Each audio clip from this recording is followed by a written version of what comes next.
irmãos, aproveitando que os irmãos estão de pé, por favor, abra comigo na primeira carta que Paulo escreveu aos Tessalonicenses.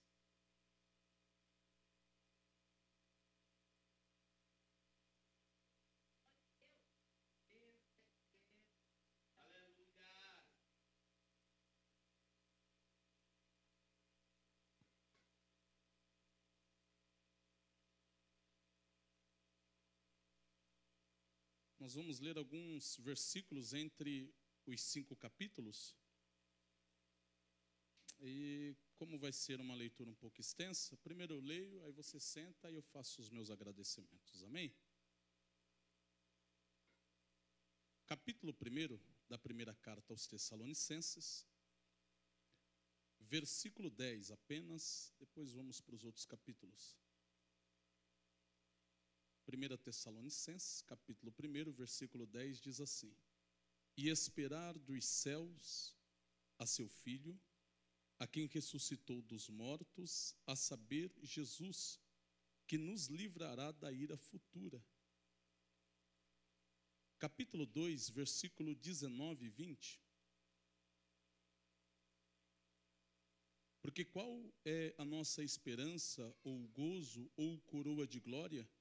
Porventura não o sois vós também diante de nosso Senhor Jesus Cristo em sua vinda? Na verdade, vós sois a nossa glória e gozo. Capítulo 3, versículo 13. Para confortar o vosso coração, para que sejais irrepreensíveis em santidade diante de nosso Deus e Pai, na vinda de nosso Senhor Jesus Cristo com todos os seus santos. Capítulo 4, versículo 13 ao versículo 18.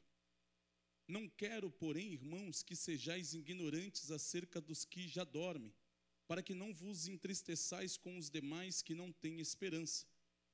Porque se cremos que Jesus morreu e ressuscitou, assim também aos que em Jesus dormem, Deus os tornará a trazer com ele.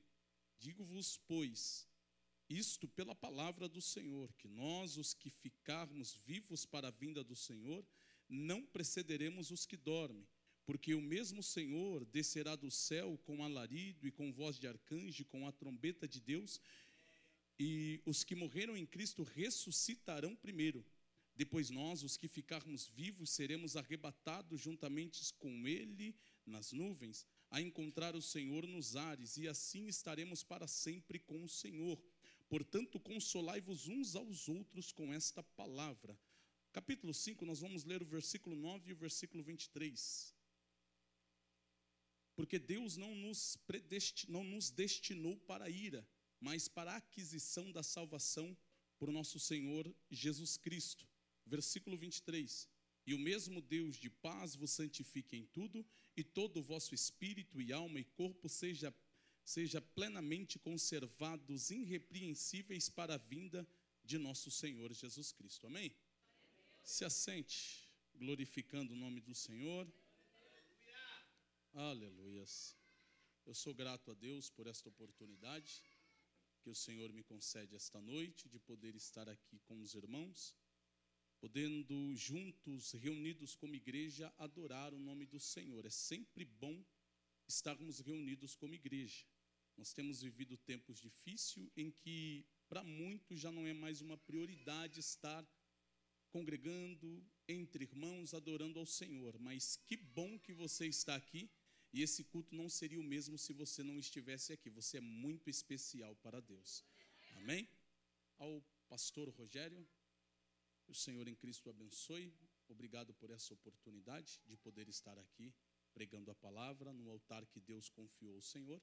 Fazendo o meu agradecimento ao Senhor, eu estendo também aos obreiros, às obreiras que aqui estão, e que o reino de Deus continue sempre crescendo, avançando e prosperando através deste ministério, e o Senhor recebendo glória da sua vida. Amém, meu pastor? Que igreja linda. O Senhor e a igreja estão de parabéns. Amém?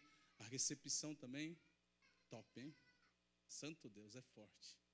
Vamos para a palavra? Abra a tua Bíblia, deixa ela aberta aí. Eu irei iniciar pelo primeiro capítulo. O pastor Rogério tinha passado um tema, nós estávamos conversando na capelania, E foi tanto versículo e tanta coisa que a gente leu, falou, que eu acabei esquecendo. Entrei em contato com o pastor, mas o celular do pastor quebrou e eu não consegui buscar o tema para pregar. Então eu fui buscar uma palavra de Deus, e Deus, Ele quer falar essa noite a respeito do arrebatamento da igreja. O Senhor quer falar esta noite sobre o arrebatamento da igreja. E para falar do arrebatamento, a gente já tem que começar falando do arrebatamento. Por isso que eu peço para você a sua atenção, para que você seja edificado e o nome do Senhor seja glorificado. Amém?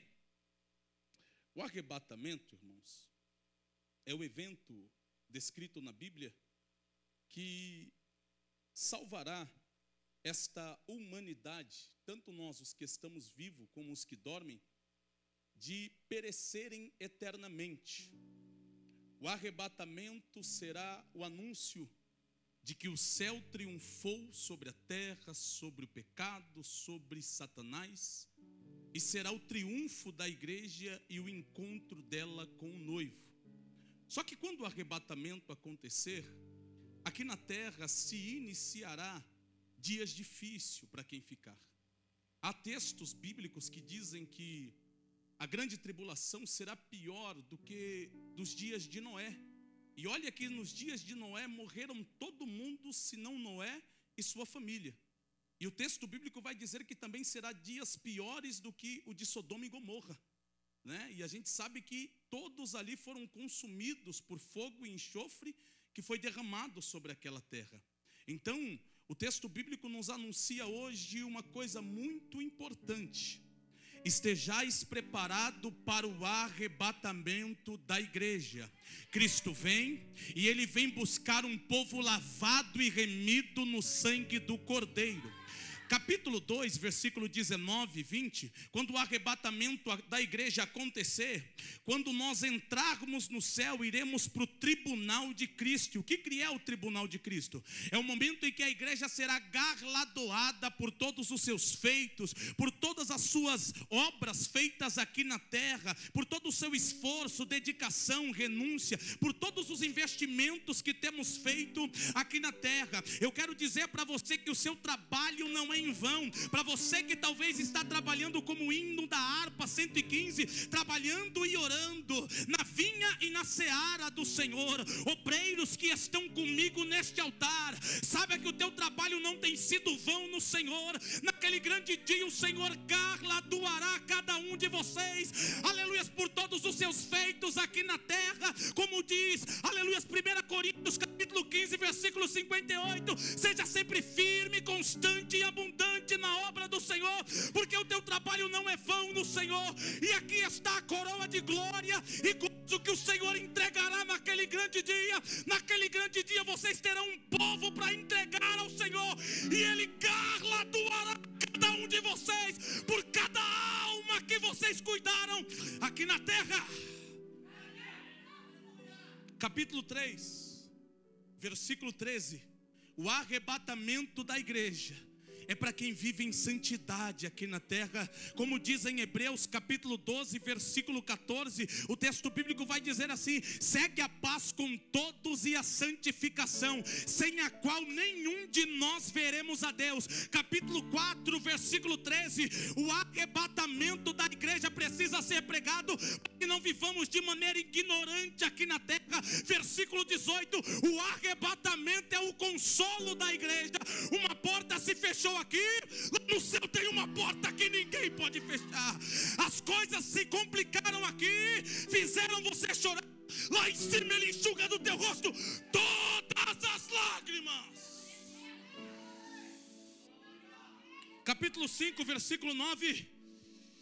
Você não é filho da ira, e não foi destinado para ficar aqui, como diz em Apocalipse capítulo 3, versículo 10, como guardastes a palavra da minha paciência, eu também vos guardarei da hora da tentação que há de vir sobre a terra, para tentar todos os que estão aqui. E Ele nos deixa um aviso: eis que venho sem demora, guarda o que tem para que Ele não roube a tua coroa.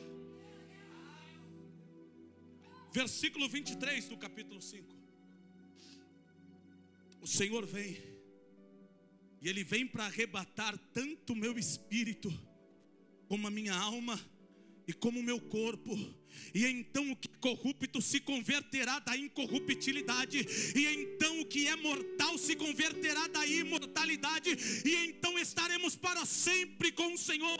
E o hino que nós vamos cantar naquele grande dia será esse: aonde está a morte, a tua vitória? Aonde está o inferno, o teu arguilhão? O céu triunfou sobre a terra.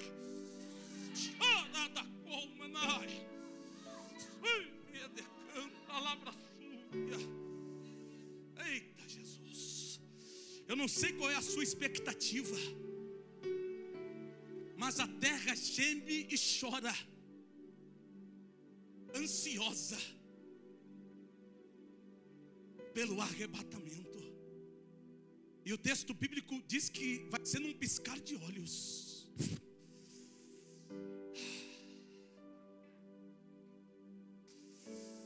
Aleluias. O céu se abrirá. O Senhor voltará para buscar a sua igreja. Contempla comigo o arcanjo dá pulindo a sua trombeta, o noivo se preparando para o encontro com a noiva. Aleluias. Capítulo 1, versículo 3 e versículo 9. Paulo está escrevendo esta carta porque ele não teve muito tempo para ficar em Tessalônica. Ele foi perseguido e foi para Bereia, foi perseguido em Bereia, foi para Atenas. E quando ele chega em Atenas, ele fala para Timóteo, que está com ele, para que volte até lá. E mais alguns amigos, para que volte até lá. Porque Paulo estava temendo que a igreja tinha naufragado, tinha se destruído, porque pouco tempo ele ficou lá. E quando chegam lá, que vê que a igreja está estruturada, voltam e trazem notícias para Paulo. Olha, Paulo, os irmãos estão firmes, a igreja está alicerçada, só que os irmãos têm muitas dúvidas, Paulo. E por incrível que pareça, igreja, a dúvida desta igreja não era como conseguir uma boa casa, como conseguir um bom carro, um bom esposo, uma boa esposa, um bom emprego. A dúvida desta igreja era essa: o que eu preciso fazer para participar do arrebatamento da igreja? Então Paulo começa a explicar. Você vê que nos 5 capítulos fala a respeito do arrebatamento. Então Paulo começa a falar, versículo 3: lembrando-vos sem cessar da obra da vossa fé. Essa palavra tem mais ou menos umas 3, 4 vezes que ela é falada aqui. Paulo está falando de uma obra completa da fé. Ele está falando sobre a salvação. Aquilo que está em Filipenses, capítulo 1, versículo 6. Tendo por certo isso mesmo, que aquele que em vós começou a boa obra, ele é o autor e consumador da nossa fé. Aleluia. E como alcançamos essa fé? Romanos capítulo 10, versículo 17. A fé vem pelo ouvir, e o ouvir a palavra de Deus. É nesse momento que ele implanta a fé dentro de você, para te salvar através da fé que ele mesmo implantou dentro de você. Efésios capítulo 2, versículo 8. Pela graça sois salvos por meio da fé, e isso não vem de vós, é dom de Deus, não vem das obras, para que ninguém se glorie. Então é ele que inicia, e no meio da caminhada ele faz a manutenção da nossa fé. Você peca, cai, passa, aleluia, 1 ano, 2 anos longe da igreja, aí volta, irmão. Quando volta, está uma semana, já está falando em língua de novo, já está profetizando de novo, Deus já está dando sonho, revelação de novo. Olha você subindo para o monte de novo, olha você colocando Satanás para correr de dentro da tua casa de novo. Aleluia. E é ele que aperfeiçoa e termina a obra completa com a redenção da igreja lá no céu. Então destacamos aqui a fé. Versículo 9. Porque ele mesmo nos anunciam de nós qual a entrada que tivemos para convosco, que como dos ídolos vos convertestes a Deus para servir ao Deus vivo e verdadeiro. Versículo 9, ele está falando a respeito do arrependimento. Então, a junção de uma fé genuína, de um arrependimento genuíno, produz uma conversão genuína. Vou repetir de novo. A junção de uma fé genuína, a junção de um arrependimento genuíno produz uma conversão genuína. E o que é uma conversão genuína? É o poder de Deus que tira o homem do mundo. Tem muitas pessoas que entram dentro da igreja e a gente vê que sai, de repente, some, sem ter acontecido nada. Ela não veio pela fé. Porque a fé que honra Cristo, irmão, é a fé que permanece. O arrependimento honra a lei, porque a lei diz que eu e vocês somos pecadores e precisamos se arrepender dos nossos pecados. Então a junção de uma fé genuína, de um arrependimento genuíno, produz uma conversão genuína. Pois não foi isso que o Senhor Jesus Cristo veio pregando? Se nós formos em Mateus capítulo 3, versículo 2, o texto bíblico vai dizer assim: arrependei-vos porque é chegado o reino dos céus. Capítulo 4, versículo 17, arrependei-vos porque é chegado o reino do céu. Capítulo 10, versículo 7, o texto bíblico vai nos dizer assim: ide e pregai o evangelho do reino a todos. Aleluia. Marcos capítulo 1, versículo 15, o tempo é cumprido, o fim é chegado, portanto se arrependam e creiam no evangelho. Não foi isso que o Senhor Jesus Cristo veio pregando? Romanos capítulo 1, versículo 16 e 17, eu não me envergonho do evangelho de Cristo, porque é o poder de Deus para a salvação de todo aquele que crê, primeiro dos judeus, depois do grego, porque nele se descobre toda a justiça de Deus, como está escrito, de fé em fé, mas o meu justo viverá pela fé. Romanos capítulo 10, versículo 9, a saber, todo aquele que com a sua boca confessar que Deus ressuscitou o Senhor dos mortos e com o seu coração crer, será salvo, porque com a boca se faz a confissão para o arrependimento e com o coração se crê para a justiça.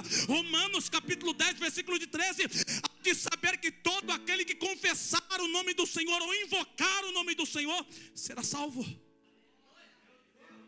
E por que a fé? Romanos capítulo 11, versículo 6 vai dizer que sem fé é impossível agradar a Deus. Tem que ser pela fé.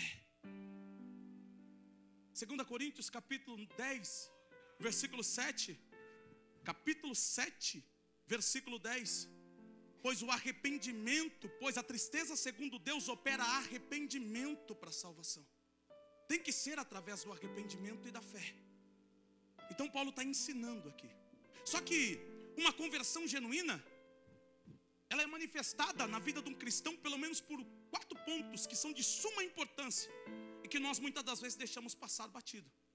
O primeiro ponto é a certeza do nome escrito no livro da vida. Evangelho que não te dá certeza que o teu nome está escrito no livro da vida não é o evangelho que Cristo nos mandou pregar. O evangelho de Cristo se converteu aqui, o nome está escrito no livro da vida, meu irmão. Lucas capítulo 10, versículo 16 em diante, os discípulos voltam alegres, dizendo: Senhor, pelo teu nome até os demônios não se submetem. O Senhor vai dizer assim: calma, porque eu vi ele como um raio caindo do céu. Aleluia, alegrai-vos antes, não porque os demônios se submetem, porque naquele grande dia chegarão diante do Senhor dizendo, como está em Mateus capítulo 7, Senhor, Senhor, mas no teu nome não expulsamos demônios, não fizemos milagres, não curamos enfermos. E o Senhor dirá abertamente: apartai-vos de mim, porque eu não vos conheço, vocês praticam a iniquidade. Então é por isso que o Senhor estava falando para eles: calma, calma, alegrai-vos antes por ter o teu nome escrito no livro da vida. Aleluias. Então esse é o primeiro ponto. O segundo, alegria da salvação. Lembra do hino do Lázaro? Vou passando pela prova dando glória a Deus. Como é que pode? Teu vizinho sabe que tu está desempregado, está numa prova, irmão, está devendo, mas ninguém arranca esse sorriso do teu rosto. Aleluias. Ele quer ter o que você tem. O teu patrão quer ter o que você tem e ele não consegue, ele não entende. Está na prova, eu não dei aumento de salário e ele está cantando, está louvando, está falando que ainda vai para a igreja adorar esse Deus dele. Romanos capítulo 14, versículo 17. Porque o reino de Deus não é comida nem bebida, mas alegria, paz e justiça no Espírito Santo. E essa alegria da salvação é no momento que Deus implanta o reino de Deus dentro de nós. Lucas 17, versículo 19 e 20, versículo 20, vai dizer assim: interrogando o Senhor Jesus Cristo acerca do reino de Deus, que sinais teriam e que aparência teria, o Senhor vai dizer: acautelai-vos para que ninguém vos engane, porque o reino de Deus não vem com aparência exterior, nem dirão ele aqui ou ele ali, porque o reino de Deus está dentro de nós. Aleluia! Você percebeu, irmão? Quando os magos do Oriente vai até o rei que está sentado no trono, eles chegam diante do rei e diz: aonde está o rei que nós viemos o adorar? O rei olhou e falou: peraí, mas eu sou o rei, eu sou o rei. Não, não, você tem coroa, você tem roupa, tem um trono, mas você não tem uma estrela do ocidente e do oriente. Você tem reino aqui, mas você não consegue colocar o teu reino dentro de mim. Aleluia. Então, certeza do nome escrito no livro da vida, alegria da salvação, esperança de vida eterna. Evangelho que não te dá certeza de que você vai morar no céu não é o evangelho que Cristo nos mandou pregar. Pois não foi essa a esperança que Ele nos deu? Em João 14: não se turbe o vosso coração, credes em Deus, credes também em mim. Na casa do meu Pai há muitas moradas, e se não fosse assim eu vos teria dito: eu vou preparar lugar. Ele subiu.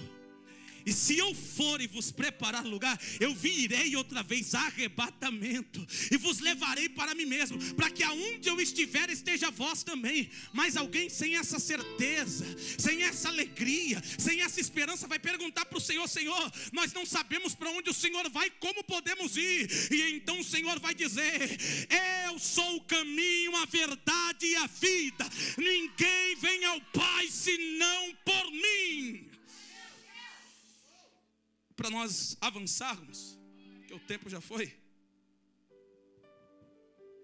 Paz que excede todo entendimento. A paz que excede todo entendimento não é a paz de Deus, como os nossos irmãos da comum, e nem a paz do Senhor Jesus Cristo, como nós costumamos dar. A paz que excede todo entendimento está lá em Romanos capítulo 5, versículo 1. Sendo, pois, justificados pela fé, temos paz com Deus. Sabe o que é essa paz? Essa paz é a certeza de que se você colocar a cabeça no travesseiro e o dia de amanhã não pertencer a você, você estará com o Senhor na glória. Porque havia uma contenda, uma inimizade. Você está vendo esse braço aqui? Eu era atribulado, irmão. Eu dava lugar de verdade para o adversário, como estou fazendo aqui, só que de maneira muito excelente, porque é para Deus agora, né? Eu não tinha paz, tinha dinheiro, tinha carro, mas não tinha paz. Aí eu perdi tudo e achei Deus. Glória a Deus. É aquela certeza que se entrar alguém aqui, colocar a arma na tua cabeça e dizer: nega ou morre, essa paz faz você entender que antes que o seu corpo rele no chão, a tua alma estará com o Senhor na glória. Só que é uma paz, pastor, que excede todo o entendimento. E não dá para explicar. Tenta entender. Você estava sentado para ser julgado. O juiz é Deus. Estou pregando para pecadores essa noite? Então você era réu confesso nessa audiência. Romanos capítulo 6, versículo 23, vai dizer assim que o salário do pecado é a morte. Então a sua condenação era essa: morte eterna, separação eterna de Deus. Deus bateu o martelo, pá, te condenou. Só que de repente entra um advogado na audiência.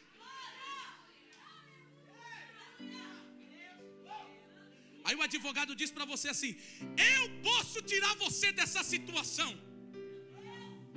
Só que você vai dizer: mas eu não tenho R$1 no bolso, como é que eu vou pagar? E ele vai dizer: a minha graça para você é de graça.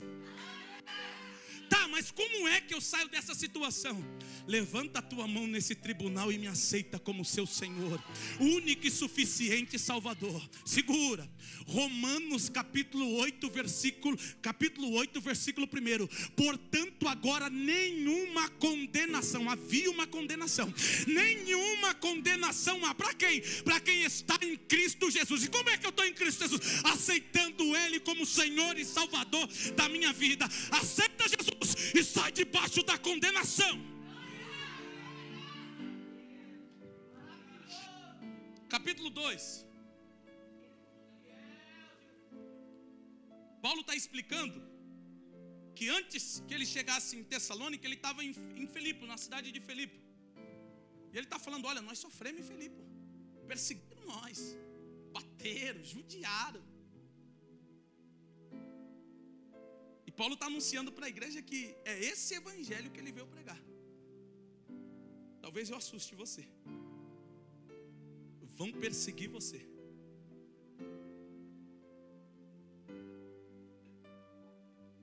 E por que vão me perseguir, irmão?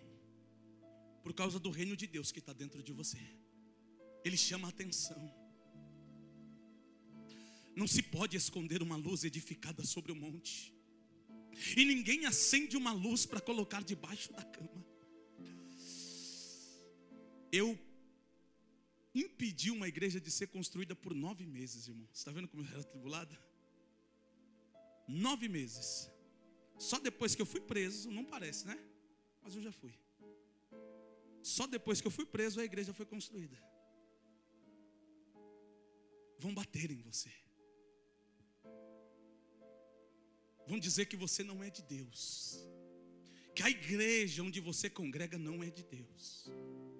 E Paulo veio anunciar este evangelho para te dizer, para dar um conselho para os irmãos. E o conselho era esse: fica firme. Aguenta firme. Aleluia. Se perseguiram um pai de família, quanto mais os seus filhos. O Senhor me trouxe aqui para te dizer esta noite: a perseguição não vai te parar, a prova não vai te parar, a calúnia não vai te parar. Isso é para te fortalecer. Aguenta firme, crente. Capítulo 3 até o capítulo 4, versículo 12, Paulo está falando de santificação. Se a conversão é o poder de Deus que tira o homem do mundo, a santificação é o poder de Deus que tira o mundo de dentro do homem. Vamos lá? Se a conversão tira o homem do mundo, porque pensa bem, quando eu me converti, vinham oferecer bebida, alguma coisa para mim, e o povo falava assim: ele não é mais do mundo, ele agora é dos crentes, ele se converteu, ele não anda mais com a gente, parece até que ele não é daqui. Então, a conversão faz com que as outras pessoas, e isso é bom, o ímpio olhar para você e ver que tem alguma coisa diferente. Pô, ele não bebe mais, ele não usa mais droga que a gente. Você virou esse crente chato agora, essa pessoa chata, você parece que não vive mais em sociedade com a gente. É porque nós não é daqui. O Senhor Jesus Cristo disse: eu não sou daqui. Só que a santificação é diferente. A santificação, ela tira o mundo de dentro do homem, porque não adianta somente se converter, tem que ser crente de verdade. Levanta a sua mão assim, ó. Oração, jejum, leitura, vigilância e obediência. O que é isso, pastor? Santificação. É santificação. As evidências de que você se santifica: ora todo dia, lê Bíblia todo dia, jejua ou consagra a vida todo dia, vigia todo dia, obedece todo dia, é crente santificado. Capítulo 4, versículo 16. Porque o mesmo Senhor descerá do céu com alarido. O que é um alarido? É um som incerto. Quando o arrebatamento acontecer, haverá um estrondo sobre a terra. Não é a trombeta, é um estrondo. Vocês ouviram esse barulho? Será um sinal para os ímpios de que o Senhor veio buscar a igreja. É o céu se rompendo e haverá um alarido sobre a terra. O arcanjo Miguel, ele é o guarda de Israel.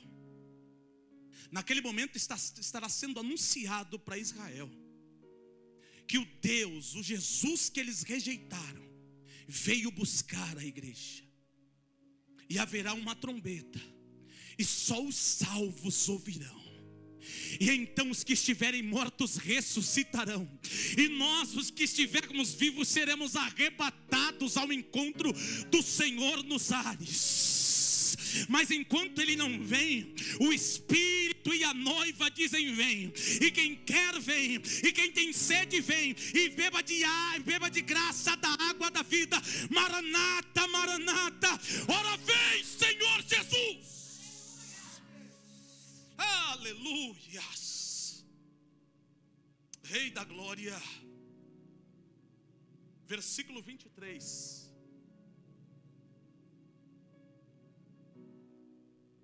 O Senhor fala da necessidade de sermos santos e irrepreensíveis, porque o arrebatamento será o momento em que Cristo apresentará a noiva para o Pai. Efésios capítulo 5.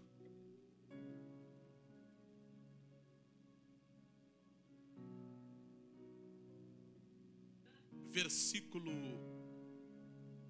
25. 5:25. Vós maridos, amai vossa mulher como também Cristo amou a igreja e a si mesmo se entregou por ela. Mas para que Cristo se entregou pela igreja?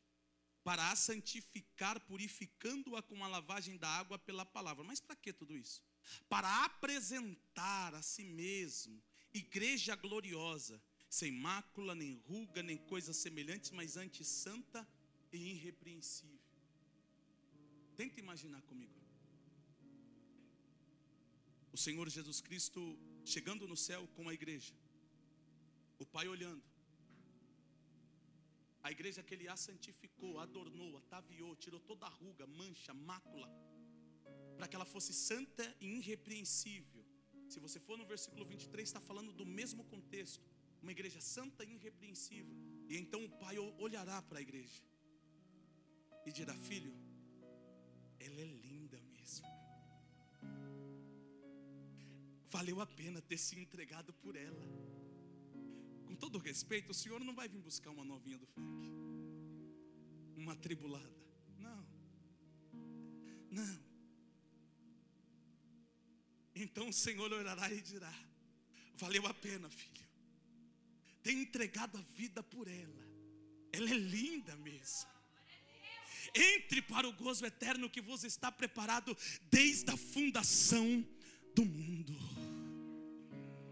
Para encerrar, na carta aos Efésios mesmo, capítulo 1, versículo 13 e 14. Tá, irmão, você está falando aí do arrebatamento, mas dá uma certeza de que, apesar que você já deu alguns versículos aí, né? Mas dá uma certeza de que o Senhor vai voltar mesmo. Versículo 13. Em quem também vós estáis depois que ouvistes a palavra da verdade, o evangelho da salvação, e tendo nele também crido, foste selado com o Espírito Santo da promessa. Você já foi no correio já? Pegar um Sedex, uma carta? Você chega lá, o que acontece? Ele coloca um selo, não é isso? O que significa dizer aquele selo? Pelo menos duas coisas aquele selo quer dizer. Primeiro, que aquele conteúdo tem dono e não pode ser violado. Se tem dono, é porque não pode ser violado. É o céu dizendo para você: eu não te divido com ninguém. Enquanto eu habitar aí, não tem espaço para ninguém. E o segundo é que tem um destinatário, tem um lugar de saída e um lugar de chegada. É daqui para o céu, sem escala, sem parada, irmão. É daqui para o céu e não tem passagem para volta. É uma passagem só, irmão. É ida. Segura. Versículo 14. O qual é o penhor da nossa herança, para a redenção da possessão de Deus. Penhor. Antigamente tinha, agora acabou. João, capítulo 14 ou capítulo 16. O Senhor vai dizer assim: olha, eu irei ao Pai, mas não vos deixarei órfão. Eu enviarei o Consolador, aquele Espírito da verdade, que o mundo não pode receber, mas ele habita em vós e estará com vocês para sempre. Então o Senhor Jesus Cristo disse que quando ele subiria, ele deixaria o Espírito Santo com nós. Voltando para o texto que eu li, o que é uma casa de penhor? As pessoas que são um pouquinho mais de idade vão lembrar. O que é uma casa de penhor? Uma casa de penhor, você ia lá com a escritura da sua casa ou com o documento do seu carro, né? Deixava lá, não era isso? E pegava alguma coisa. A certeza de que aquele que está te dando aquele valor, a certeza que ele tem de que você vai voltar é porque você deixou algo muito importante lá. Eu vou, mas está falando do Espírito Santo, versículo 14. O qual é o penhor da nossa herança para a possessão da redenção, da possessão de Deus. Então, a certeza que o Senhor vai voltar é que ele deixou algo muito importante com você. Enquanto o teu coração arder, é o céu anunciando para você: eu vou voltar. Enquanto o teu coração arder, é você dizendo para o céu: e aqui eu estou ansioso pela tua volta. Mas enquanto ele não volta, eu preciso falar novamente. Enquanto ele não vem, o Espírito e a noiva dizem: vem. E quem quer vem. E quem tem sede vem e beba de graça da água da vida. Vamos dar aquele brado de novo? Maranata, Maranata. Ora vem, Senhor Jesus. Ora da colma. Ui, me decanta, palavra sua.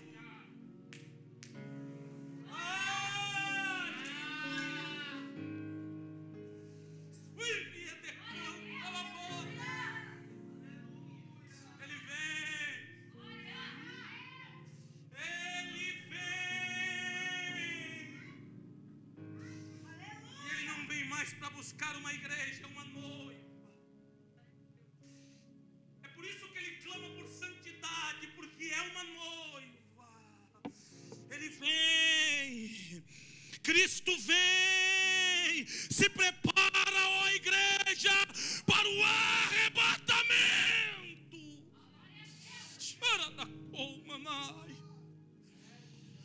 Aleluia. Se coloca de pé. Preciso, hein, meu? Olha a hora lá, 9 horas. A irmã que vai louvar.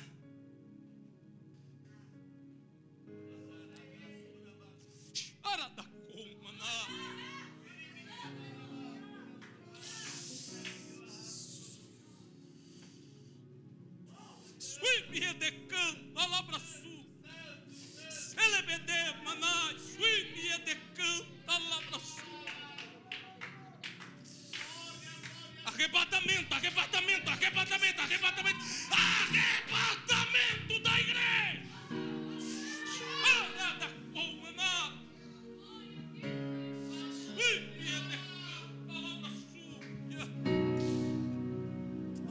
Aleluia, o céu te espera. Eu quero te encontrar na glória. Aleluia. Aleluia. Posso profetizar na sua vida? Profetizo e encerro. Eu profetizo de uma maneira diferente, irmãos. Talvez você não esteja acostumado. Se percebeu que eu sou meio doido? Então, se você quiser, levanta a mão. Se não quiser, não vou levantar a mão, não, que esse irmão é meio doido. Posso profetizar? Senhor, não nos deixe dormir esta noite, enquanto o nosso propósito não for arrebatamento. crava a eternidade nos nossos olhos e faz arder o céu dentro do nosso coração. Ajuda-nos, ó Deus, a querer a eternidade.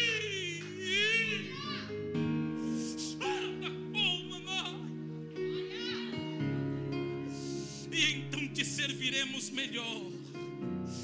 Essa é uma profecia, Deus.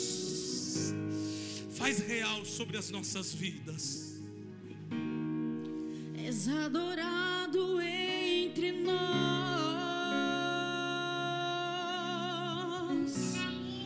tão desejado aqui.